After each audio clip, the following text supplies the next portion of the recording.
Hello everyone, complex analysis, next video of complex analysis. और इस video में हम बात करना चाहते हैं लिमिट ऑफ फंक्शन की। हाँ भाई, लास्ट जो वीडियो हमने बनाई थी, लास्ट की दो वीडियो जो हमने बनाई थी उसमें भी हमने लिमिट ऑफ फंक्शन की बात की थी। अब तक हम डेफिनेशन नहीं पहुंचे और डेफिनेशन पे जल्दी पहुंच जाएंगे, क्योंकि मुझे इसमें रियल का कनेक्शन की रिक्वायरमेंट होती है। रियल में कैसे काम करते हैं, कॉम्प्लेक्स में कैसे काम करते हैं, जब तक मुझे प्रॉपरली पता नहीं चलेगा तब तक कॉम्प्लेक्स में लिमिट को समझ पाना थोड़ा सा टिपिकल होता है, और उसी को मैं यहाँ थोड़ा आसान बनाने की कोशिश कर रहा हूँ। तो हमने देखा था कि रियल में लेफ्ट हैंड लिमिट और राइट हैंड लिमिट की बात जब हम करते हैं तो वो क्या करता है, कैसे ग्राफिकली अप्रोच हम देख पाते हैं। राइट हैंड लिमिट का मतलब ग्राफिकली मीनिंग क्या होता है वो हम देख पाए हैं। राइट हैंड लिमिट और लेफ्ट हैंड लिमिट का ग्राफिकली मतलब क्या होता है वो भी हम समझ पाए हैं लास्ट की 2 वीडियोज में। ठीक है, कॉम्प्लेक्स में जेड में जब कॉम्प्लेक्स प्लेन में जब हम आते हैं और Z tends to Z naught की बात करते हैं तो हम राइट हैंड और लेफ्ट हैंड का कॉन्सेप्ट नहीं लेके आते, और वहाँ पे जो नेबरहुड बनता है, एक डिस्क बनती है और जिसके थ्रू जेड जेड नोट की ओर मूव करता है। ये हमने लास्ट की वीडियो में डिस्कस किया था, ठीक है ना। और इस वीडियो में हम एफ जेड और जेड टुगेदर कैसे काम करते हैं ऐसे इसमें हम वो बताने वाले हैं। एंड ओबियस है, एक डेफिनेशन ऑफ लिमिट भी हम आपको बताने वाले हैं, ठीक है। तो जैसा हम लोगों ने देखा था कि जब हम आते हैं, थोड़ा सा शैडो बनाने की कोशिश करेंगे। मान लेते हैं this is the complex number, ये जेड नोट है, और जब जेड जेड नोट की ओर आता है तो उसके पास आने के इनफाइनाइटली मैनी रास्ते होते हैं, इनफाइनाइटली मैनी वेज होते हैं। किसी भी रास्ते से वो आ सकता है भाई। ये जेड प्लेन में है, और जैसे हमने रियल में कहा था, जब एक्स नोट की ओर जाता है फ्रॉम लेफ्ट से, तो वो जिस पॉइंट की ओर मूव करता है फंक्शन, वो उसकी लेफ्ट हैंड लिमिट कहलाती है। सिमिलरली जब एक्स नोट की ओर मूव करता है फ्रॉम राइट, और उसके रिगार्डिंग जब फंक्शन किसी पॉइंट एल की 2 की ओर मूव करता है, वो उसकी राइट हैंड लिमिट कहलाती है। यहाँ पे राइट और लेफ्ट का कोई कॉन्सेप्ट आता ही नहीं है। बस हाँ, ये तो है कि अगर ये जेड प्लेन चल रहा है तो ये डब्ल्यू प्लेन चलेगा, डब्ल्यू प्लेन चलेगा। ये मान लेते हैं डब्ल्यू प्लेन है, और मान लेते हैं कि ये जेड नोट की इमेज, मान लेते हैं कि ये मेरा डब्ल्यू नोट है, मान लिया भाई, क्योंकि ऑब्वियस है कॉम्प्लेक्स वैल्यूड फंक्शन है, इमेज आएगी अंडर एफ जेड। जेड का जेड नोट जो पॉइंट लोगे उसकी इमेज कहीं ना कहीं आपको डब्ल्यू नोट मिलने वाली है, ठीक है। अगर मैं इस रास्ते की बात करूं, मान लेते ये रास्ता फर्स्ट है, ये वाला है, और इसके थ्रू एफ जेड कहाँ जाने वाला है, किसी L1 पे जाने वाला है। तो कहीं ना कहीं यहाँ से मान लेते एफ जेड स्टार्ट हुआ और यहाँ से यहाँ तक चला गया। मीन्स यहाँ से स्टार्ट हुआ, यहाँ से यहाँ तक गया, और फंक्शन यहाँ से स्टार्ट होके इस पॉइंट पे गया। मैं बताना चाहता हूँ meaning graphically approach of the limit the complex analysis, ठीक है ना। तो जब मैं कॉम्प्लेक्स में था, जब रियल में था, तो मेरे पास कर ये था और ये था। चलो मान लेते ये फर्स्ट है, इसे थोड़ी देर में देख लेना चाहिए।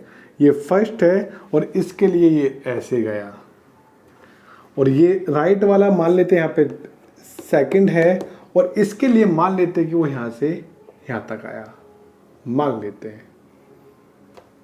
तो अगर रियल में रहे होते हैं तो हम मान लेते कि ये L1 था, ये L2 की ओर मूव कर रहा है, दोनों सेम ही आ रहे तो लिमिट एडजस्ट हो जाती, मेरा काम खत्म हो जाता। बट मैं कॉम्प्लेक्स में हूँ, तो कॉम्प्लेक्स में केवल इसके एग्जिस्टेंस और इसके एग्जिस्टेंस होने से और उसका इक्वल होने से लिमिट इम्प्लाई नहीं करेगी भाई। समझे नहीं समझे? हमें यहाँ से भी चेक करना पड़ेगा, हमें यहाँ से भी चेक करना पड़ेगा, हमें यहाँ से भी चेक करना पड़ेगा, हमें यहाँ से चेक करना पड़ेगा, हमें यहाँ से भी, सारे रास्ते चेक करने पड़ेंगे, जो कि पॉसिबल जनरली नहीं होता। तो ऐसे ही करके अगर वो सारे रास्तों से अगर वो किसी यूनिक L1 की मूव कर रहा है या यूनिक L की ओर मूव कर रहा है, वही क्या बनती है भाई, इसकी लिमिट बनती है। वही क्या बनती है भाई, इसकी लिमिट बनती है। समझे कि नहीं समझे? मतलब जेड इसमें मूव ऐसे करेगा तो एफ जेड इसमें ऐसे मूव करेगा यूनिक एल की ओर। अगर ऐसा करता है तो हम कहते हैं कि उसकी लिमिट होगी। समझे नहीं समझे? अरे जेड ये कुछ ऐसा करेगा। अब एक डेफिनेशन लिखेंगे जो हमने रियल में पढ़ी थी और फिर इसका मतलब दोबारा समझाएंगे। ग्राफिकल समझे ना? अरे ग्राफिकली रियल में हमने समझा था लेफ्ट हैंड लिमिट जब x tends to x naught जाता है फ्रॉम लेफ्ट तो फंक्शन भी किसी L1 की ओर मूव करता है, वो उसकी लेफ्ट हैंड लिमिट कहलाती है। अरे बेटा सिंपल तो करते थे हम लोग, मान लेते ये ऐसे है और ये मेरा x नोट है और मान लेते हैं ये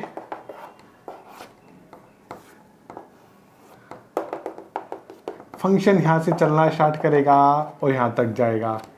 x यहाँ से चलना यहाँ तक जाएगा, ऐसे यहाँ से यहाँ तक आएगा तो फंक्शन यहाँ से यहाँ तक आएगा। क्लियर ना? ये मेरा ऐसे चलता है। ये लेफ्ट हैंड लिमिट थी और ये इसकी राइट हैंड लिमिट थी।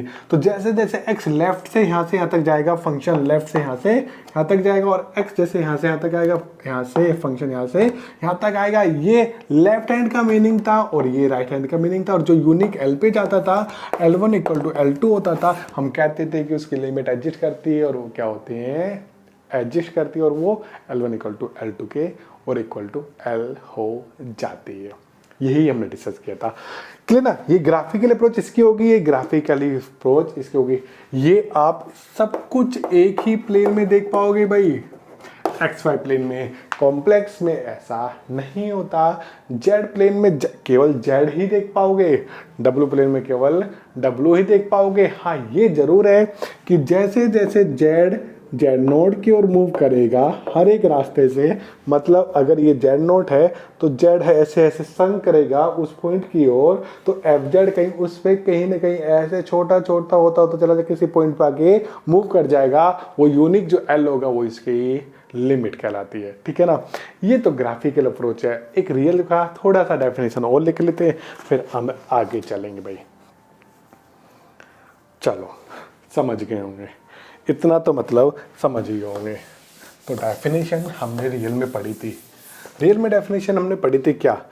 कॉम्प्लेक्स में रियल में सेम ही होती है। हमने कहा था जितना क्लोज चाहे क्या होता है, जेड नॉट या ए आपका अगर लिमिट पॉइंट है किसी डोमेन डी का, एफ जेड पे उसके अगर लिमिट एल कहते हैं तो इसका मतलब क्या होता है, for any given epsilon there exist uh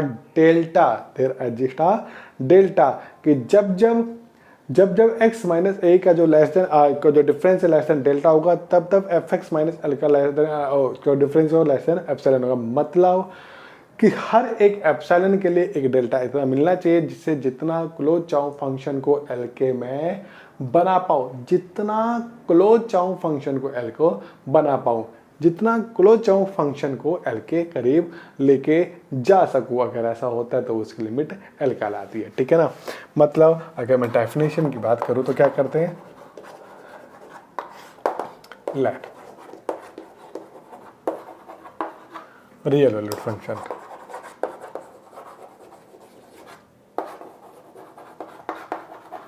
on D है ना, and A belongs to D bar. ठीक है? ऑब्वियस है A should be limit point of D, क्योंकि मुझे एफ को ए के इनफाइनाइट नेबरहुड पे पॉइंट, ए के इनफाइनाइट को जो नियर इनफाइनाइट पॉइंट है उन पे मुझे उसकी वैल्यू चाहिए होती है। We say L belongs to R is limit of F X कब, if for any given epsilon there exists a delta greater than 0 such that समझ रहे हो, F x minus L less than क्या हो, epsilon हो, when ever mode of x minus A less than delta. Obvious है इन x not equal to ए के। Clear ना?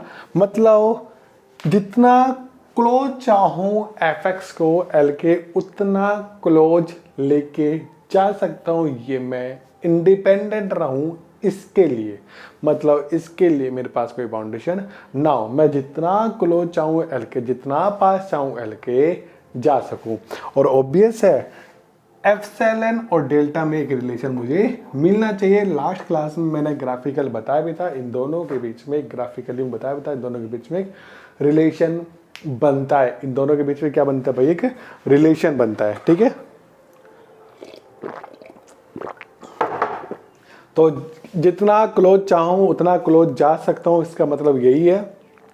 कोई भी एप्सिलॉन ले लो उसके लिए मुझे डेल्टा मिलता रहना चाहिए भाई, कि जब जब इन दोनों का गैप लेस देन एप्सिलॉन रहे तब तब इन दोनों के बीच का गैप क्या हो, लेस देन डेल्टा रहे। मतलब जितना चाहूं उतना छोटा बना सकता हूं। एप्सिलॉन की वैल्यू में 0.5 लेना चाहता हूं तो उसके लिए भी मुझे डेल्टा मिलना चाहिए।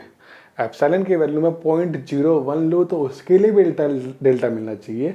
एप्सिलॉन की वैल्यू में 0.00001 लूँ उसके लिए भी मैं डेल्टा मिलता रहना चाहिए। अगर ऐसा होगा मीन्स जितना क्लोज चाहूँ मैं उसे उतना लेके जा सकता हूँ। अगर ऐसा होता है तो वो इसकी लिमिट होती है। The meaning of the limit in terms of epsilon and the delta. और भाई जब कॉम्प्लेक्स में आ जाते हैं तो कुछ नहीं होता चेंज, बस चलो यही रख लो, ये कॉम्प्लेक्स हो जाता है। बस ये एफ जेड माइनस हो जाता है और ये जेड माइनस दिस हो जाता है। ऑब्वियस से जेड नॉट इक्वल टू ए होता है। और ग्राफिकली अब वो ऐसा दिख रहा है, ये ग्राफिकली दिखेगा। ये आपका डब्ल्यू प्लेन होगा, ये आपका जेड प्लेन होगा, ये जेड प्लेन है भाई, और ये आपका डब्ल्यू प्लेन है। चलिए, और अंडर एफ जेड कुछ ऐसा बन रहा होगा, ये एफ जेड के अंदर ये इमेजेस बनी होंगी। मीनिंग यहाँ पे भी सेम ही है, यहाँ पे भी मीनिंग सेम ही है, वो ही मीनिंग है। एफ जेड एल के जितना क्लोज चाहे उतना क्लोज जा पाए। अगर मैं इसके लिए इंडिपेंडेंट हूं तो इसका मतलब ये है कि एफ जेड की लिमिट एल होगी whenever Z tends to A. जब जब ऐसा होता है तब तब हम कहते हैं कि उसकी लिमिट होती है, ठीक है। मैं इंडिपेंडेंट हूं, मैं जितना क्लोज चाहूं उतना क्लोज जा पाऊं। इनका सीधा सीधा मतलब यही होता है कि कोई भी मैं एप्सिलॉन ले लूं, कोई भी मैं एप्सिलॉन ले लूं, उसके लिए मुझे डेल्टा मिलता रहना चाहिए।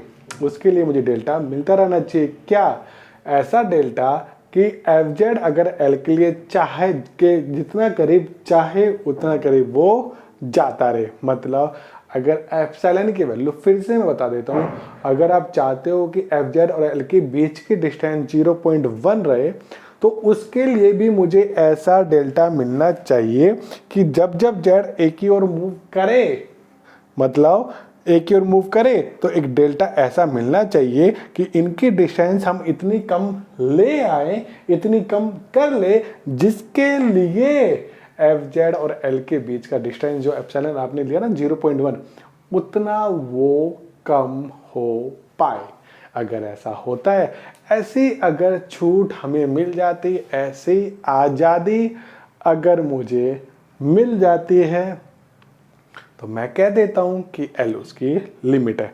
तो simply there is no graphical approach of limit. अगर मैं यहाँ पर अगर मैं इसमें बात करूंगा, अगर मैं बात करूं लिमिट की, तो लिमिट में ग्राफिकली मतलब यहाँ पे राइट हैंड लिमिट और लेफ्ट हैंड लिमिट की बात हम कॉम्प्लेक्स में नहीं कर पाते, पर्टिकुलर पाथ बना के कह पाते हैं। जैसे अगर मैं इस पॉइंट पे जाना चाहता हूं तो मैं पाथ 1 बना लूं, पाथ 2 बना लूं, पाथ 3 बना लूं, पाथ 4 बना लूं, तो इससे मुझे आइडिया तो लग सकता है, पर इससे मैं एग्जिस्टेंस की बात नहीं कर पाऊंगा जैसे मैं सीधा सीधा रियल में कर पाता था कि राइट हैंड लिमिट अगर L1 है और लेफ्ट हैंड आपकी L2 है, both are equal, so we say limit exist and equal to L। तो इसमें हम ऐसा नहीं कर पाते भाई, समझे ना, इसमें बिल्कुल भी नहीं कर पाते।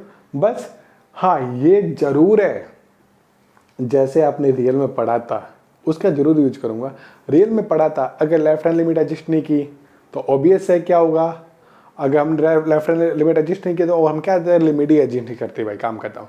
अगर एक भी लिमिट, एक भी पाथ से लेफ्ट हैंड लिमिट या राइट हैंड लिमिट, मतलब कोई एक भी पाथ से लिमिट एडजस्ट नहीं करती, ये तो हम कह देते हैं कि फंक्शन की लिमिट नहीं है, एडजस्ट नहीं करती।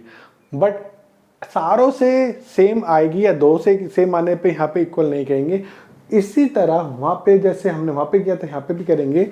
अगर किसी भी एक भी पाथ से या किसी दो पाथ से हमारी लिमिट डिफरेंट आ रही है या लिमिट डिफरेंट आ रही है या किसी एक पाथ से लिमिट एडजस्ट नहीं कर रही है तो हम कह देंगे लिमिट एडजस्ट नहीं कर रही है। और किसी भी दो पाथ से अगर लिमिट इक्वल नहीं आ रही है, L1 L2 डिस्टिंक्ट है, इक्वल नहीं है, तो हम ये जरूर कह देंगे उसकी लिमिट एडजस्ट नहीं करती भाई। तो यही कुछ हमें इस वीडियो में डिस्कस करना था। नेक्स्ट वीडियो में हाँ इस हर बार हम ऐसा नहीं करेंगे, not easy task, not easy task. इसका भी कुछ रास्ता निकालेंगे, इससे भी कुछ क्वेश्चन करेंगे। क्वेश्चन करने के कुछ और पैटर्न लेके आएंगे। कुछ प्रॉपर्टी है because of fz is the combo of u plus eta v, उसका यूज करके कुछ इस बेसिक की प्रॉपर्टी निकालेंगे और वहां से क्वेश्चन करने के आसान तरीका निकालेंगे। ठीक है, इससे भी हम कुछ क्वेश्चन करेंगे और कुछ पर्टिकुलर प्रॉपर्टी बना के उससे भी हम क्वेश्चन करने वाले हैं। तो नेक्स्ट वीडियो में हम लोग कुछ बेसिक प्रॉपर्टी लिमिट की इन कॉम्प्लेक्स एनालिसिस पढ़ेंगे और कुछ क्वेश्चन और एग्जांपल हम डिस्कस करेंगे। चलिए, तो हम लोग इस वीडियो में इतना ही करेंगे, बाकी मिलते हैं नेक्स्ट वीडियो में। जब तक के लिए बाय बाय।